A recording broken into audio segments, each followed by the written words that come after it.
It's Wednesday. It's morning. Joe and the Pro, my favorite guest every week, the most knowledgeable handicapper on the planet, Mr. Stats and Trends, Ralph Michaels from Kel Sports. How are you, Ralph? Congratulations yesterday. I think you were the $2 Tuesday, right? Yeah, it's been a very nice run in college hoops, and that's what I expect when I get to March. Northeastern was the winner yesterday. Not a sexy pick, but picks that win are sexy to me. Yes, I couldn't agree with you more. I had a 5-unit play yesterday on Calgary in hockey. They needed to win by 2. They won by 5. But check this out. They were down 3-1 in the second period. They went into the third period down 4-3. They needed to win by 2. They put up a 6-pack in the third period. There are 3 periods in hockey, by the way, Ralph. Thank you. And we cashed that ticket. But man, what a sweat. Yeah, well, it's nice to remember those. A lot of times gamblers remember the bad beats and don't remember the goods. Hopefully those, I mean, that's what happens. That's a difference.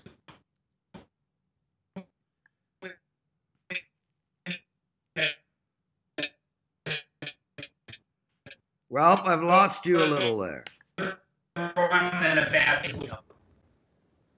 I lost you a little bit anyway, brother.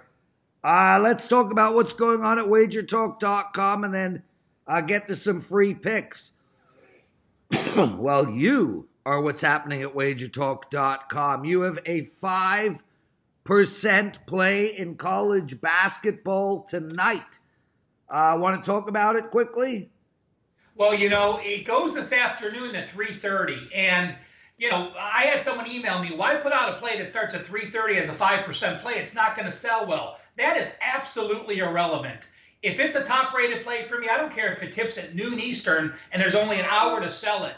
The important thing is I get my all-access customers the best plays with the legitimate rating, and if it sells to other customers, albeit. That's why I have a $169 special. The rest of college basketball includes conference tourneys, March Madness, all the way through the national championship.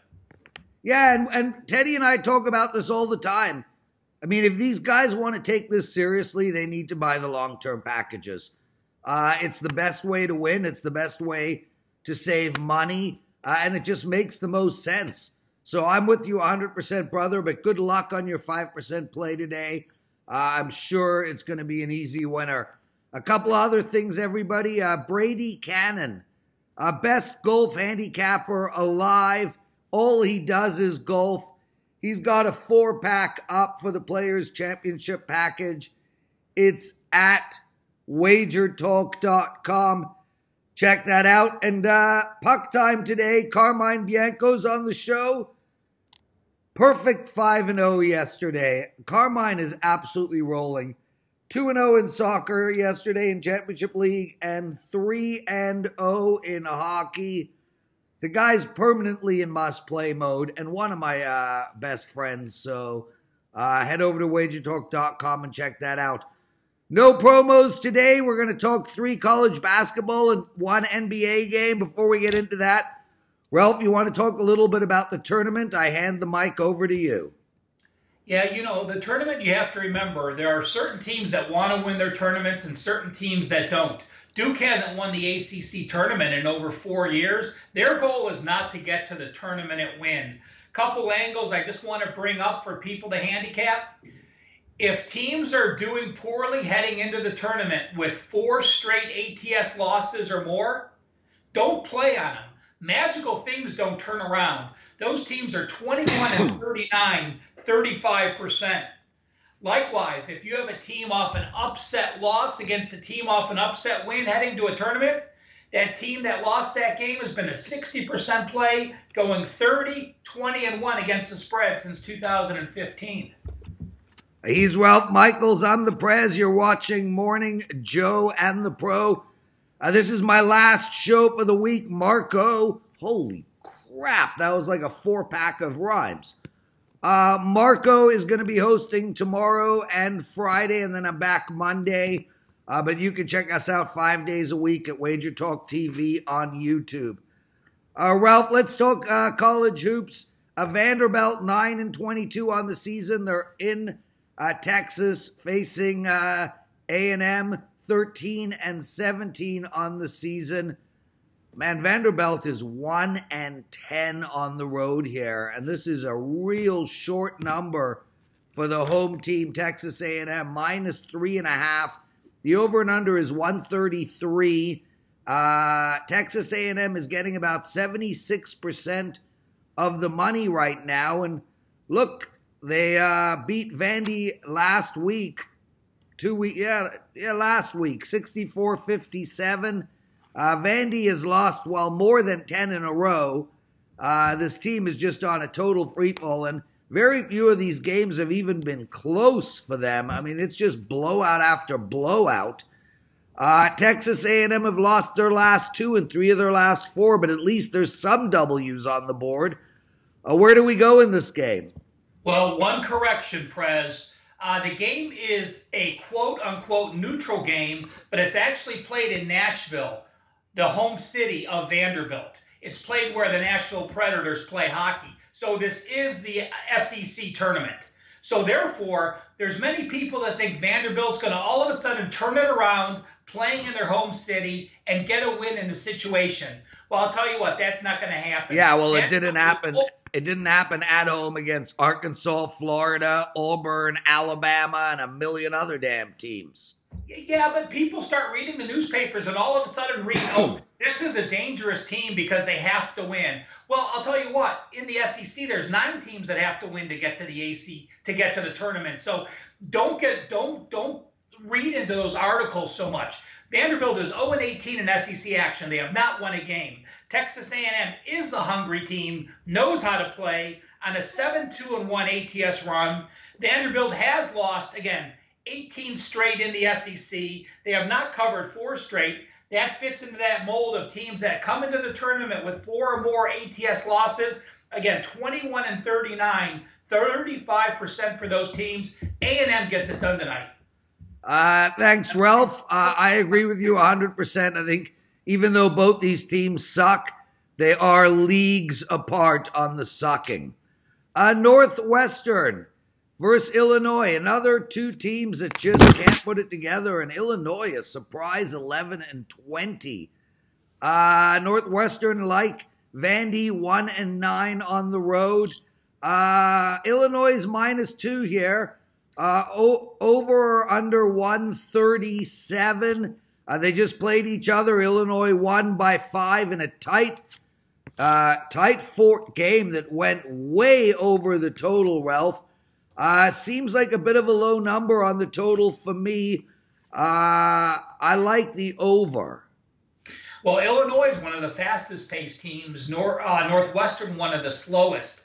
Now, you know, when you get to the first round of the tournament, there's a lot of teams that know they're not going to make the NCAAs. But this is the Big Ten tournament. It's played in the United Center in Chicago. Well, where is Northwestern? Chicago. Where is the University of Illinois? Right outside of Chicago. This will have a huge crowd. And what I like here is this young Illinois team. They have a couple freshman guards that play very well, including a 5-star. Illinois is a team that has upside. Northwestern is a team that went to the Sweet 16 a few years ago, is now on their downside. Northwestern just 1-11 straight up, 2-9-1 ATS their last 12 games. And you have 2 Northwestern players, 2 of their best players, Vic Law and Ryan Taylor, both banged up, questionable, may not even play. If they don't play, this is a walkover. If they're not 100%, Illinois is a huge favorite. If all of a sudden those 2 players come, the line is where it should be. Therefore, I think there's value with the Illini. Thanks, Ralph, brother. One more college hoops game, and then we'll talk some NBA. North Texas, 20-11 versus Florida International, 19-12. 57% of the general public on North Texas right now. They are a +2.5 dog. Over and under is 146.5. They just played each other again last week. Florida International whooped them, Ralph, 73-58. Yet the line is so close here. North Texas has lost 7 games in a row. Florida International has won 6 of their last 7. Want to explain why the line is so short? Well, because the game is being played in San Marcos, close to North Texas. North Texas is only about 26 miles away. This is the CUSA tournament, and I think they're just getting too much home court edge, although it's a very false edge. They don't get 2,000 people for their regular games. They're not going to get people to travel 30 miles to watch a first-round game. FIU is the fastest-paced team in the country. 353 teams. They get up and down that court. They are number 8 in turnover percentage. Why is that so important today? North Texas is probably without their point guard, if at best he's 50%. You have a pressing team that steals the ball, that presses the pace, and you are North Texas without your point guard, no chance tonight. The FIU Panthers get the win. He's Ralph Michaels. I'm the Prez. Ralph is from Cal Sports. Best college basketball handicapper alive, and also the most knowledgeable trends guy in any sport, but likely hockey. Ralph, let's talk NBA. How about this for hockey, Prez? Whoa! The Vancouver Canucks. You know, are 37-51 as a favorite. Now, you did play them last night, and they won. And how about this for the Toronto Maple Leafs? They, of course, 8-1 their last 9, 7-2 over-under their last 9. If you played a Toronto over parlay in the last 7 games, you've cashed 6 of those when they're a home favorite. Yeah, and tonight they're playing Chicago. It's +7. It's 7 for the over and under. And, you know, how's this for a trend, Ralph? Chicago has gone over the total 24 of the last 25 hockey games. With the last game being the under. No, 2 games back. The last game was against Arizona. They won 7-1. I bet it. It was the game before that, the 2-1 game. Yeah, and the thing about it, though, Ralph, you know, it's interesting. We're talking about hockey. I think the Toronto-Chicago game is going to go over. You know, I can't bet it. I can't. I mean, maybe next year when I'm more used to these ridiculous over and unders, but, man, it needs 8 goals to go over. 8 goals. I cannot bet that a hockey game will have 8 goals in it. Maybe it's the old school in me. Ralph, 2 years ago, you were lucky to get a 6 on the board. Now we're cheering for 8 goals. Man, a 15-minute period without a goal and nobody's getting 8. But yet I still think it's going to go over. I just don't have the balls to lay the play. But yeah, that hockey has completely changed in the last 18 months, and I think changed for the better. It's a hell of a lot more exciting. And I also like Toronto -1.5. So there you go. If you guys want to do that parlay, take Toronto money line, Toronto in regulation, or Toronto -1.5. Zip it up with the over. I'll be on an airplane flying to Utah. Got 3 days of skiing ahead of me, and I am stoked. Ralph, Detroit versus Miami, the Pistons, the Heat. The Heat need to win this game. It's a dogfight at the bottom of that Eastern Conference for the last few playoff seeds. Still some time, though. Nobody's really in must-win mode. But we have the Heat at -1.5 to -2. Detroit annihilated Miami the last time they played, and that was about 3 weeks ago. They beat Miami again in January, so they have won their last 2 games back in that rivalry. It's not a rivalry, but in that matchup. Look, Detroit, they're coming off of a loss. Got annihilated by Brooklyn. Teddy and I gave out Brooklyn on Monday. But before that, they'd won 5 games in a row. The Heat have won 4 of their last 5. I think this is going to be a fun game. I think it's going to be a tightly contested game.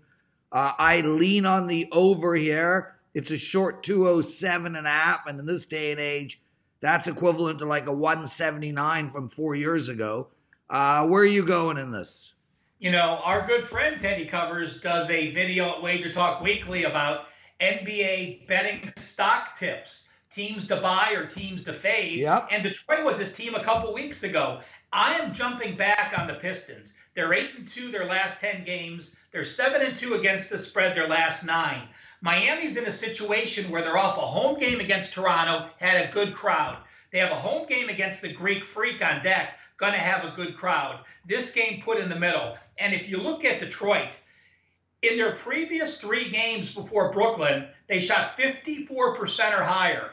In 5 of 6 of their previous games before Brooklyn, they shot 54% or higher. Against Brooklyn, they shot 29%. That is the definition of an outlier game. Also in that Brooklyn game, they allowed 65 rebounds. Not since mid-January has this team allowed over 57 rebounds when they gave up 70 to Utah. They turned it around tonight. It was an outlier loss to the Brooklyn team, and they will beat Miami. He's Ralph Michaels. I'm the Prez, and that, my friend, is Morning Joe and the Pro. Ralph, next Wednesday, brother. We'll see you then. Madness is right around the corner, everybody. Last year, I went 70% in college basketball in the Madness, so take a look at me over at WagerTalk.com. Thanks, brother. You're the best. I really appreciate you doing this, and we'll see you next Wednesday. Enjoy the snow, Prez. Ciao, buddy.